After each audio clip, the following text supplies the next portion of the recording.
para guru besar, para senator, pimpinan universitas dan fakultas, ibu bapak, Mbak Yukang Mas, Diajeng Dimas, kalian yang ditersenani Allah. Selamat pagi, Assalamualaikum warahmatullahi wabarakatuh. Matur nuwun awit rawuhipun di sidang akademik yang mulia ini. Bismillah, kepareng saya akan menyampaikan pidato mengenai kontestasi rasionalitas substantif ngasak di Jerman Selatan. Etnografi disusun dengan menjadikan hal yang sebenarnya lumrah menjadi asing. Pengambilan jarak ini diperlukan guna membuka jalan seorang etnografer mengajukan pertanyaan kritis dan mengenali relasi-relasi yang bekerja di belakang objek material risetnya yang sering tidak lagi dipertanyakan alias taken for granted. Perkara ini menjadi agak mudah ketika seorang etnografer meninjau kehidupan masyarakat lain karena semua terlihat asing dan menarik.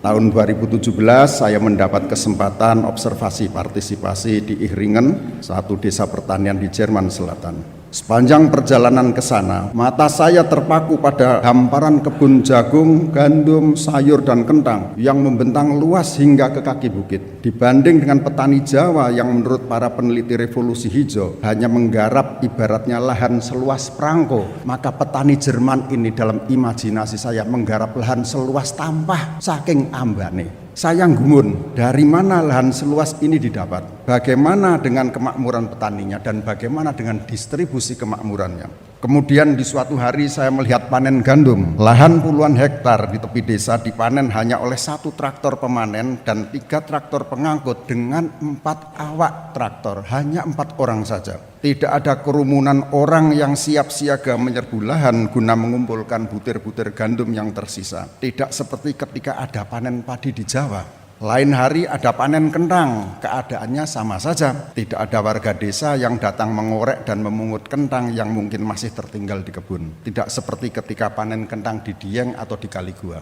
Satu waktu saya ikut panen buah apel dan kersen, cherry. Ya tidak ada orang ngasak, semua panen diambil oleh petaninya. Hier gibt es keinen Nachlese, Pujo. Jawab Tuan Meyer ketika saya tanyakan hal ini. Di sini tidak ada ngasak lagi, Pujo. Paling-paling kalau ada tetangga yang mau, beberapa petani anggur membolehkan buah yang kisut diasak untuk dibikin anggur murah. Itu pun sudah lama tidak saya saksikan lagi. Nachlese, mengasak, dulu pernah menjadi peranata sosial yang mapan di kalangan petani Eropa dan menyumbangkan sekitar 10% dari kebutuhan hidup rumah tangga miskin pedesaan. Karya pelukis Prancis Jean-François Millet de Glanus tahun 1857 merekam fakta sosial tersebut. Lantas bagaimana ceritanya peranata sosial yang sedemikian mapan bisa tersingkir dalam kurun kurang dari 2 abad? Siapa yang menyingkirkannya? Apa benar tersingkir dan kemana tersingkirnya?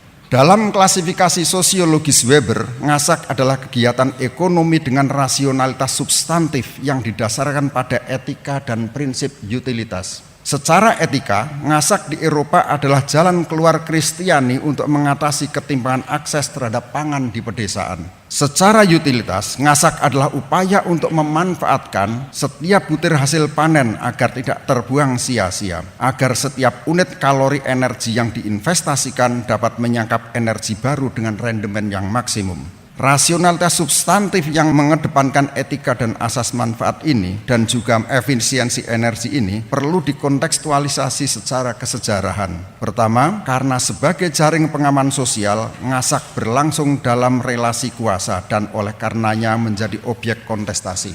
Kedua, kekuatan pihak yang terlibat dalam kontestasi tersebut tidak pernah konstan dalam sejarah. Sedikitnya ada 4 pihak yang berkepentingan dengan ngasak. Pertama, tentu saja kaum terpinggirkan yang mengadopsi ngasak sebagai mekanisme survival, penegaan harga diri serta otonomi. Kedua, para petani pemilik lahan yang berkepentingan supaya jerih payah mereka tidak ada yang tercecer sesuai dengan etika kerja menciptakan hak. Ketiga, masyarakat sipil yang hadir dalam format keagamaan, gereja, dan format sekuler, lembaga bantuan umum. Keduanya punya kepentingan masing-masing dan mereka membantu kaum miskin, namun dengan syarat. Gereja mensyaratkan agar orang miskin mau menjadi subjek iman yang taat pada kitab suci.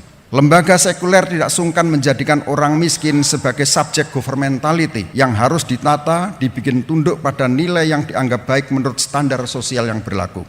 Gereja dan institusi sekuler keduanya menggunakan kedermawanan sebagai mekanisme pendisiplinan orang miskin agar menjadi subjek yang patuh. Keduanya cenderung pada status quo dan berpihak pada kepentingan kaum mapan dan makmur daripada mencari jalan agar orang yang semula baik-baik saja jatuh menjadi orang miskin. Yang keempat adalah pemerintah sebagai pemegang mandat pengurus kepentingan seluruh warga negara secara adil. Namun pada prakteknya pemerintah sangat terpengaruh oleh gravitasi kaum mapan. Dengan akibat pemerintah suka memandang orang miskin sebagai pemalas yang harus dirajinkan, sebagai sosial devian yang harus dinormalkan agar menjadi subjek sosial yang selaras dengan arus utama tatanan yang berlaku. Pernah juga kaum miskin bahkan dilihat sebagai manusia dengan kapasitas mental kurang saon alias sakit jiwa, sehingga mereka harus dikirim ke asilum. Kaum miskin juga sering dianggap sebagai kriminal yang katanya harus dipidana masuk penjara. Dinamika ngasak dalam perjalanan sejarahnya adalah tarik-menarik rasionalitas substantif di hadapan kepentingan pihak-pihak di atas. Dasar politik kesatuan Jerman dibangun oleh Karel Agung yang mendirikan Kekaisaran Suci Romawi pada tahun 800. Selama 1000 tahun, Jerman adalah negeri feodal keagamaan dengan kedaulatan wilayah di tangan para pangeran sekuler dan pangeran gereja, uskup, dengan legitimasi moral dari paus di Vatikan. Oleh raja, wilayah didistribusikan kepada kaum bangsawan dan satria yang menyewakannya lagi kepada petani yang pada gilirannya menggarap tanah dengan bantuan tenaga harian lepas, pembantu bujang, kenek, dan gadis mak. Struktur serupa berlaku juga pada wilayah para uskup atau wilayah yang dihadiahkan pangeran kepada biara, di mana biara menempati posisi sebagai tuan tanah. Biara Ochsenhausen sebagai contoh menguasai satu blok utuh wilayah pertanian yang mencakup 20 desa. Sebagai imbalan atas akses lahan yang mereka terima, para petani penggarap membayar sewa tanah dan pajak segala rupa. Mereka setor telur, ayam, unggas, serta menjalankan wajib kerja, Spandienste dan Handdienste. Struktur feodal di atas menciptakan kelompok miskin pedesaan, yakni petani penggarap serta orang-orang yang tidak bisa mendapatkan akses lahan. Dalam konteks seperti itulah, ajaran kitab suci mengenai ngasak menjadi sangat relevan sebagai argumen perlindungan sosial di kalangan masyarakat pedesaan Jerman. Kitab Levitikus, Deuteronomi, dan Rut dalam Perjanjian Lama menggariskan perintah Tuhan agar hak hidup kaum miskin, anak yatim, janda, dan pengembara dijaga melalui ngasak. Pull something out of the sheaves for her and leave it for her together, and no one else called them for it. Kitab Rut pasal ke-2. Pada prakteknya, ayat dan mekanisme ngasak tersebut tidak secara konsisten diimplementasikan. Pertama, mengikuti etika Kristen yang dipromosikan oleh Thomas Aquinas, para pemimpin gereja cenderung mengutamakan karitas, pemberian sedekah sebagai kewajiban umat Kristen kepada kaum miskin. Karitas memang bisa membantu orang miskin, akan tetapi mengafirmasi dan memperbarui tata sosial yang hierarkis. Selain itu, hingga liberalisasi petani dan sekularisasi Jerman tahun 1800, biara merupakan tuan tanah. Akibatnya mereka lebih sibuk dengan menjaga kepentingan ekonomi mereka sendiri daripada melindungi hak kaum miskin. Kedua, ngasak tidak dijalankan dengan konsisten karena butir gandum dan buah yang dijatahkan bagi pengasak adalah butir yang rontok ke tanah ataupun kualitas buruk, bukan yang memang sengaja disediakan untuk orang miskin. Jam ngasak diatur pemerintah desa dengan lonceng gereja dan diawasi oleh polisi agar pengasak tidak memasuki kebun yang belum dipanen. Gejala ini mengindikasikan bagaimana arahan kitab suci tidak diterima serta-merta, tetapi ditawar-tawar oleh petani pemilik lahan, sejalan dengan semangat ekonomi pasar liberal yang mengutamakan kepemilikan pribadi. Para petani menuntut agar hak panen dilindungi pemerintah dan tradisi ngasak dipinggirkan. Sejarawan Bob Bazewé menengarai proses ini sebagai transition from custom to crime alias kriminalisasi adat. Setiap desa memformalkan jadwal ngasak masing-masing dengan konsekuensi pengasak yang bekerja di luar jadwal tersebut akan dipasal pelanggaran milik pribadi alias pencurian. Pertanian dan industrialisasi Jerman. Revolusi Prancis pada awal abad ke-19 berimbas ke Jerman. Kekaisaran Suci Romawi bubar dan tanah-tanah gereja dan biara di wilayah barat diredistribusikan kepada petani penggarap melalui kredit jangka panjang. Pada abad ini pula Jerman mengalami transformasi dari masyarakat pertanian ke industri. Didukung oleh ketersediaan biji besi dan batu bara dalam negeri yang melimpah, industri baja Jerman tumbuh cepat dan melesat 10 kali lipat antara tahun 1870 hingga 1910. Tenaga kerja yang semula menumpuk di sektor pertanian mengalir deras ke sektor industri dan jasa. Pada tahun 1890, industri menjadi penyumbang terbesar GNP dengan 7.941 juta mark, menggeser pertanian ke posisi kedua dengan kontribusi 7.732.000 mark. Posisi tersebut tidak berubah dan bertahan hingga sekarang dengan gap yang semakin lebar. Dahulu, kehidupan desa di Jerman menyerupai kehidupan kota namun dalam skala mini. Dalam rangka menampung tenaga kerja yang tidak terserap dalam pertanian, masyarakat desa mengembangkan segala bentuk kegiatan produksi dan jasa yang bisa memutar uang dan meretakan akses rezeki ke warga desa. Di setiap desa ada bengkel mesin, bengkel gerobak, pandai besi, tukang batu, tukang kayu, tukang bubut, tukang sadel, penjahit, tukang sepatu, warung kelontong, warung rempah yang dibeli dari Indonesia, tukang tong anggur, penginapan, tukang giling gandum, tukang roti, tukang taman, dan seterusnya. Pembukaan lapangan kerja industri dan jasa yang berpusat di kota menyedot tenaga kerja pertanian dan menyusutkan jumlah kaum marginal pedesaan. Kegiatan usaha non-pertanian di desa perlahan-lahan punah kehabisan tenaga. Usaha tani lahan sempit menyusut jumlahnya. Industrialisasi di Jerman mengurangi populasi kaum marginal pedesaan yang secara tradisional menjadi pelaku ngasak dan hak hidupnya dijamin melalui ngasak. Ketika tenaga kerja mereka tidak lagi dinilai rendah, maka tidak ada lagi dorongan bagi kaum miskin pedesaan untuk menjalankan kegiatan ekonomi yang juga mendatangkan hasil rendah. Popularitas ngasak kembali naik pada Perang Dunia II dan tahun-tahun sesudahnya. Sepulang sekolah, anak-anak menggunakan waktu untuk ngasak, mengumpulkan apa saja yang tersisa di lahan untuk konsumsi manusia dan juga untuk pakan ternak. Kali ini petani harus ekstra waspada. Sering penduduk kota yang kekurangan pangan datang ke desa, kurang ngasak, tetapi mereka lebih menyasar buah dan sayuran di kebun yang belum dipanen. Pokoknya zuerst kommt das Fressen dan die Moral. Urusan perut dulu, moral belakangan. 5 tahun seusai perang, keadaan ekonomi Jerman pulih. Pertanian kembali ke rel perubahan yang sudah bergulir sejak akhir abad sebelumnya. Konsolidasi lahan dan mekanisasi. Data dari Desa Ehringen menunjukkan bagaimana dalam jangka 9 dekade jumlah unit usaha tani menyusut dari 668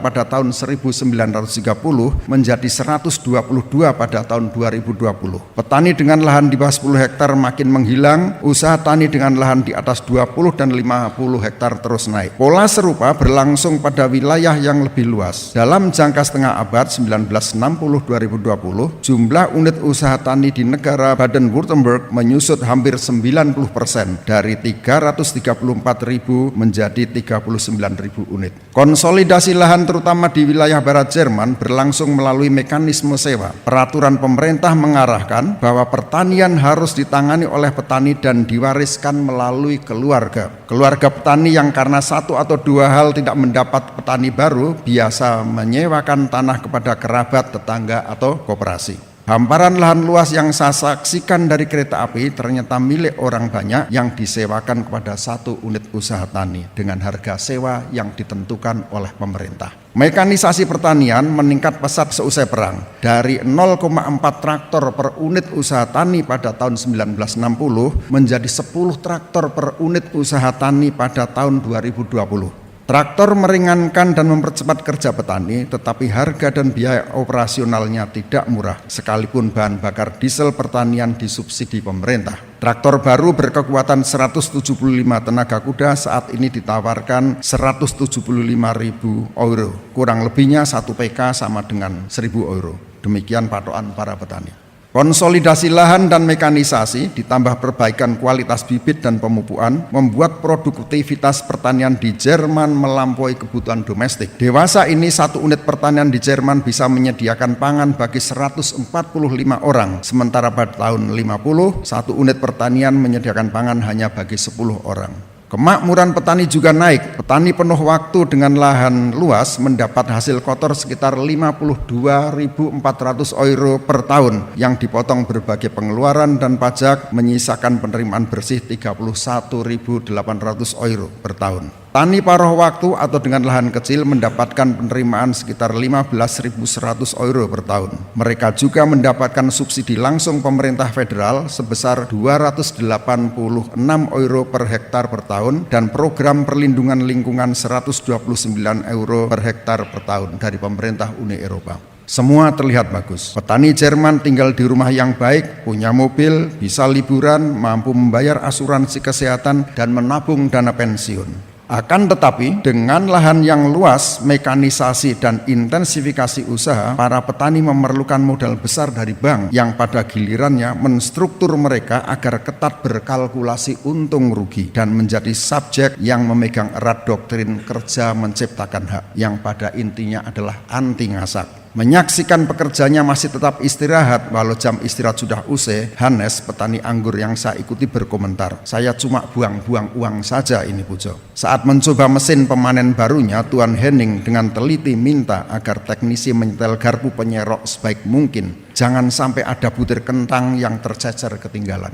Seusai panen tomat di kebunnya dan melihat ada beberapa pemuda yang tidak dikenal mendekat, Thomas langsung memerintahkan anjingnya, "Rimo, lauf!" Maka melompatlah Rimo, si anjing gembala yang besar, ke tepi kebun menyalak keras-keras. Ternyata ada juga hubungan antara kapitalisme dengan kirik galak. Kemana ngasak pergi? Industrialisasi, konsolidasi lahan, mekanisasi pertanian, dan peningkatan kemakmuran di kalangan masyarakat petani telah meminggirkan ngasak dari kehidupan pedesaan di Jerman. Namun demikian, peranata sosial ini tidak benar-benar hilang, melainkan masuk ke arena perdebatan yang seru dan pindah ke lokasi sosial yang berbeda, masyarakat perkotaan. Pandangan para petani terhadap ngasak terbelah dua. Di satu sisi, ngasak dilihat sebagai ancaman terhadap kelangsungan usaha. Di sisi lain, ngasak dilihat sebagai kegiatan dengan nilai yang baik yang harus dijaga karena sejalan dengan pandangan Kristen dan juga efisiensi kerja, agar setiap butir jerih payah petani tidak ada yang terbuang sia-sia.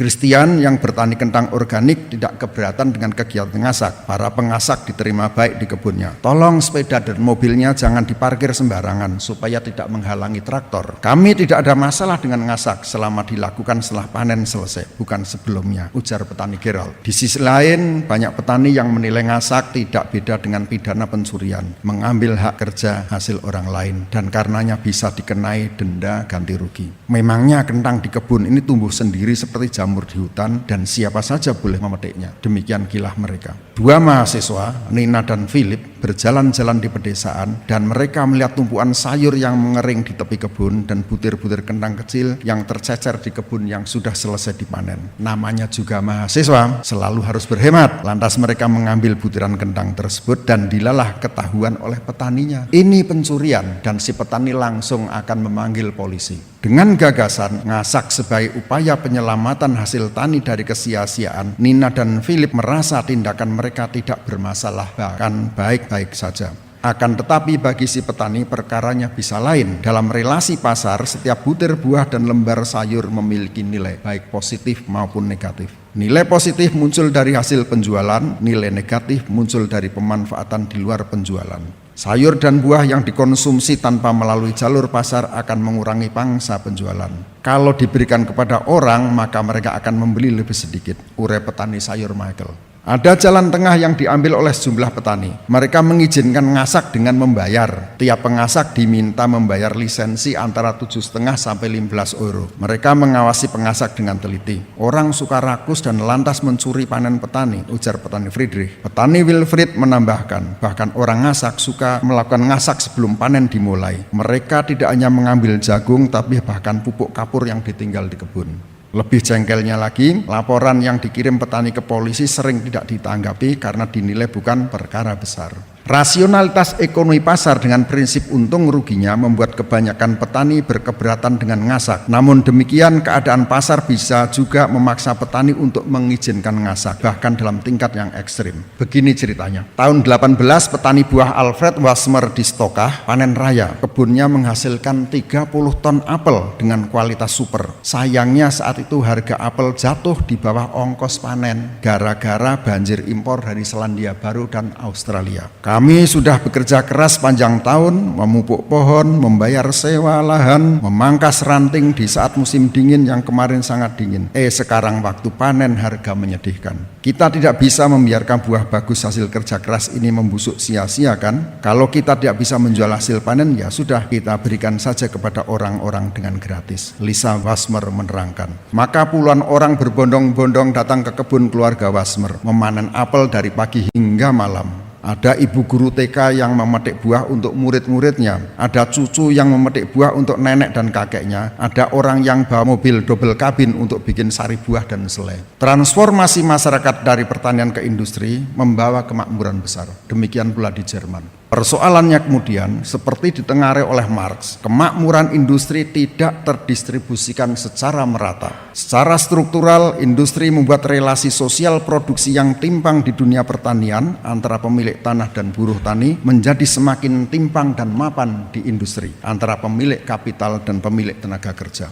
Dewasa ini, dengan standar apapun, Jerman adalah negeri yang sangat makmur dengan produksi per kapita mencapai 52.200 euro per tahun. Namun demikian, distribusi kemakmuran tersebut tidak sepenuhnya merata. 13,8 juta jiwa, sekitar 16,4% dari penduduk Jerman berada pada status hidup di bawah garis kemiskinan. Artinya dengan penerimaan kurang dari 60% penghasilan rata-rata per penduduk. Seorang warga Jerman dengan penghasilan bersih 1.148 euro per bulan, orang tua tunggal dengan satu anak berpenghasilan 1.492 euro, dan orang tua ganda dua anak dengan penghasilan 2.410 euro per bulan dianggap berada di bawah garis kemiskinan. Angka nasional warga di bawah garis kemiskinan ini cenderung naik dari 13% pada tahun 91 menjadi 16% pada tahun 22. Pemerintah memberikan jaring pengaman sosial atau Bürgergeld gaji warga negara sebesar 449 euro per bulan untuk perorangan dan orang tua tunggal. Ditambah 285 sampai 376 euro untuk tunjangan anak guna memenuhi kebutuhan dasar pangan, pakaian, alat kesehatan, dan internet. Namun tetap saja jumlah tersebut belum mencukupi. Kelompok sosial masyarakat industri yang kebanyakan hidup di kota dan berisiko hidup di bawah garis kemiskinan adalah kelas pekerja, pensiunan, dan mahasiswa. Dengan upah kerja 12 jam per euro, seorang pekerja tanpa anak yang bekerja penuh waktu 40 jam seminggu menerima upah 1.480 euro per bulan.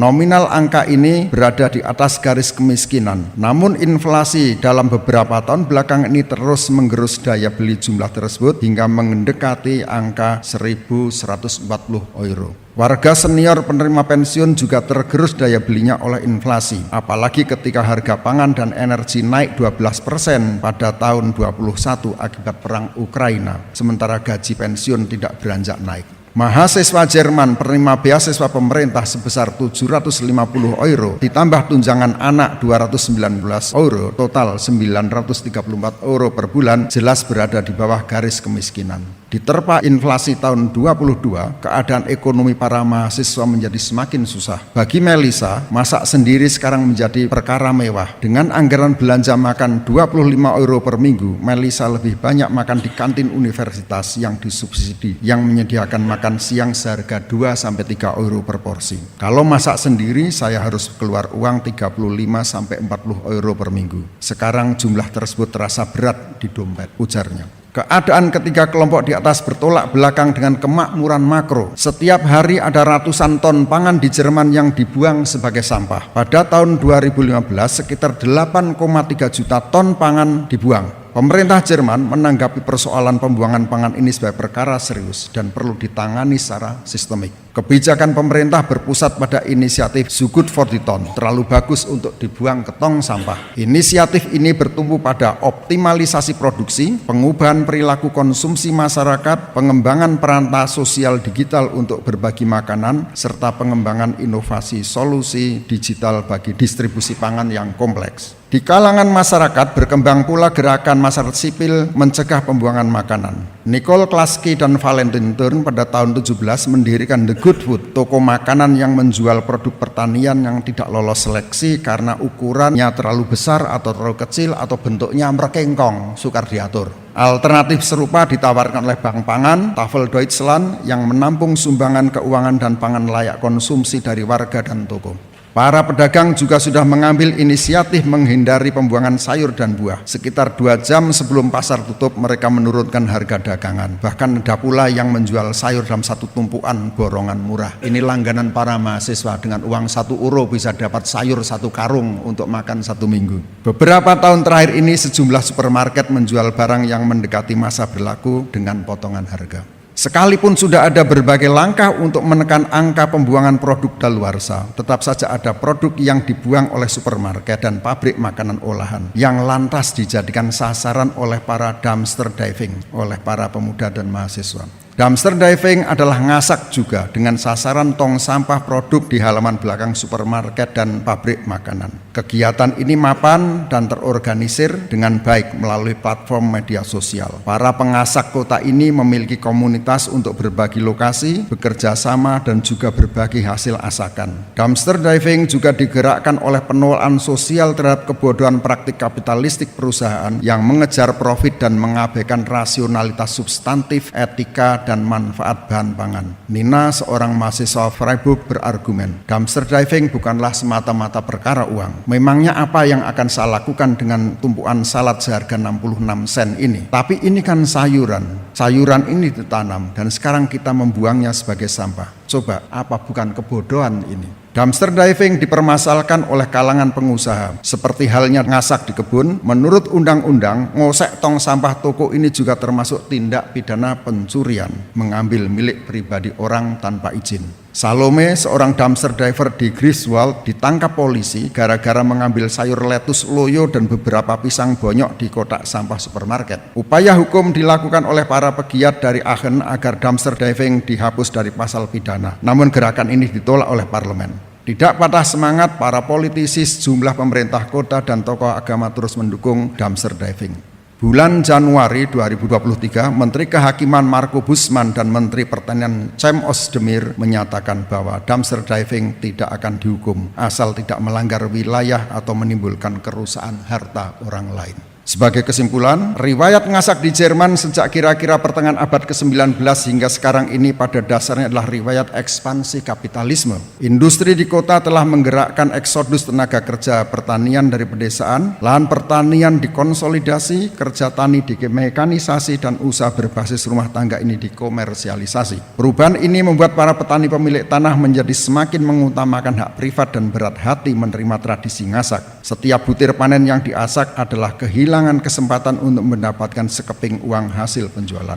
Untungnya orang miskin di desa sudah sangat berkurang sehingga ngasak tidak terlalu diperlukan lagi sebagai jaring pengaman sosial pedesaan. Masalahnya kemudian, sektor industri yang menyelesaikan kemiskinan di pedesaan ternyata menciptakan kemiskinan baru di perkotaan. Kemiskinan yang lebih mengkhawatirkan karena di kota kebanyakan orang miskin tidak lagi punya akses materi subsistensi.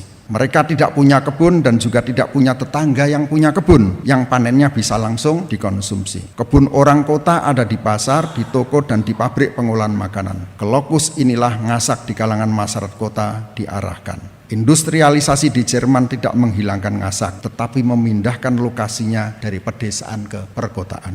Masalahnya kemudian, industri ternyata juga tidak ramah terhadap tradisi ngasak. Di dalam relasi ekonomi kapitalis, rasionalitas substantif utilitarian dan etika terus digerus oleh gelombang privatisasi yang memegang kuat doktrin bahwa panen adalah hak eksklusif mereka yang menanam.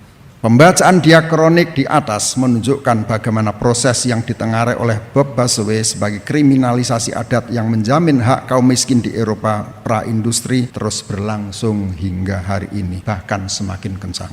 Sejak awal abad ke-20, peran gereja dalam menyediakan bantuan kepada kaum miskin makin berkurang, digantikan oleh lembaga masyarakat sekuler yang cenderung memihak kepada kaum mapan dengan misi moral menertibkan kaum yang sedang mengalami kesulitan. Sementara pemerintah dengan sistem demokrasi liberalnya bagaimanapun juga cenderung condong pada kepentingan pasar dan pemilik usaha. Dalam konteks seperti itu pula, maka langkah berani Menteri Kehakiman dan Menteri Pertanian Jerman untuk menolak kriminalisasi dumpster diving sungguh tepat. Selama belum diketemukan tata sosial yang mampu menghindarkan orang jatuh ke kemiskinan, mereka yang berjuang menjaga hak asasinya untuk tetap hidup tidak boleh dikriminalkan dan dipidana. Selama itu pula, kehidupan masyarakat jangan diserahkan kepada mekanisme dan rasionalitas pasar semata-mata. Pemerintah sebagai wali yang bertanggung jawab atas kemaslahatan warga negara harus memegang erat mandatnya dan berani melakukan intervensi agar hidup rakyat tidak semata-mata ditentukan oleh kalkulasi untung rugi bisnis.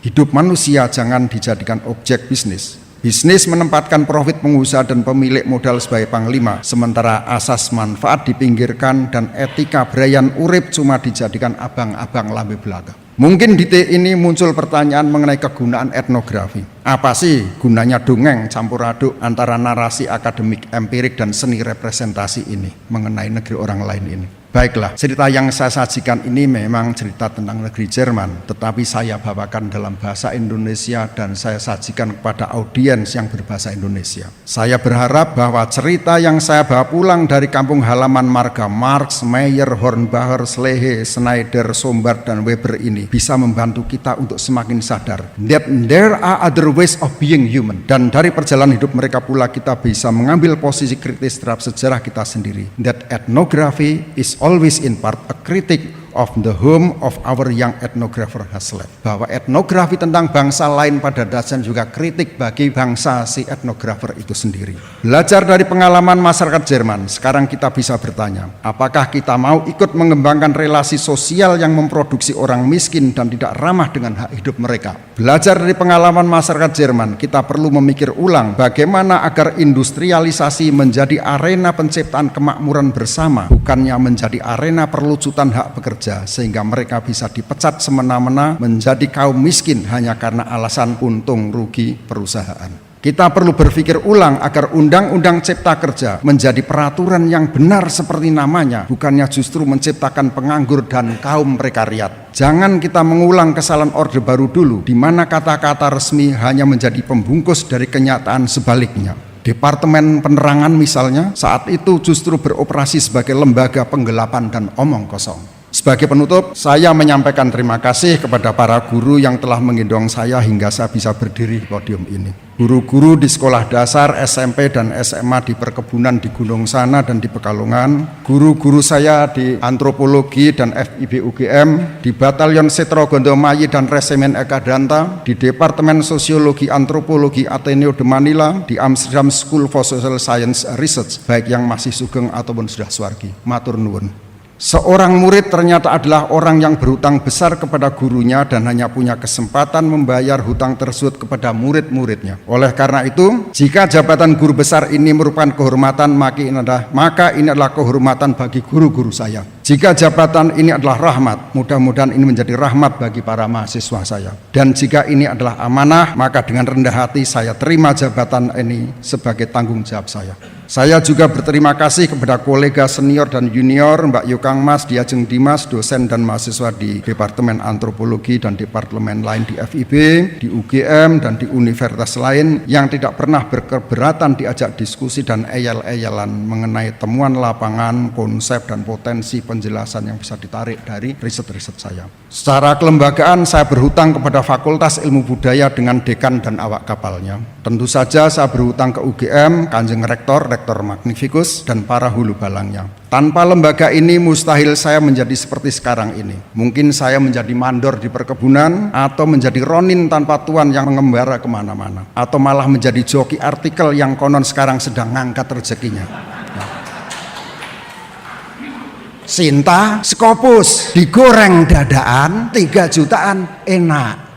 Terima kasih kepada ibu saya, Arufah Vestiana, Mbah Ar, guru sekolah dasar yang menanamkan kesukaan membaca dan membuka cakrawala dunia dalam pikiran saya. Bapak saya Rasono, mugi diparingi jembar dan adem kuburnya, teladan kerja keras, kejujuran, dan kesederhanaan bagi saya. Mertua saya, swargi Ibu Sumiati, yang mengajarkan disiplin untuk hidup sesuai dengan kemampuan. Mertua saya, swargi Dr. Sularso, yang mengajar melihat sisi terang dan sisi lucu agar hidup yang sering menjengkelkan ini jadi gembira. Adik-adik dan ipar saya, Nugroho, Sri Hayati, Dewi Linggasari, Nakulo, Dewi Laksmi, Romwin Mangkusubroto, Daru Sulaksono, Maktal Wuryanto, dan Unggul Karyadi. Para pekerja keras yang pantang menyerah menghadapi hempasan gelombang kehidupan. Terima kasih yang ini harus kepada istri saya, Diah Widuri, dan anak-anak saya, Sekar Kinasih, Edo Putra Dipura, dan Maulana Sekar Timur, yang mohon ampun saya selalu lupa hari ulang tahunnya. Mereka mendukung dan beri kelonggaran, pastinya dengan menahan kesabaran juga kepada saya untuk kerja lapangan, untuk workshop, dan menulis kemana-mana. Saya ini manusia jarum super, jarang di rumah, suka pergi. Mana pula ketika pulang hanya membawa badan dan pikiran capek saja.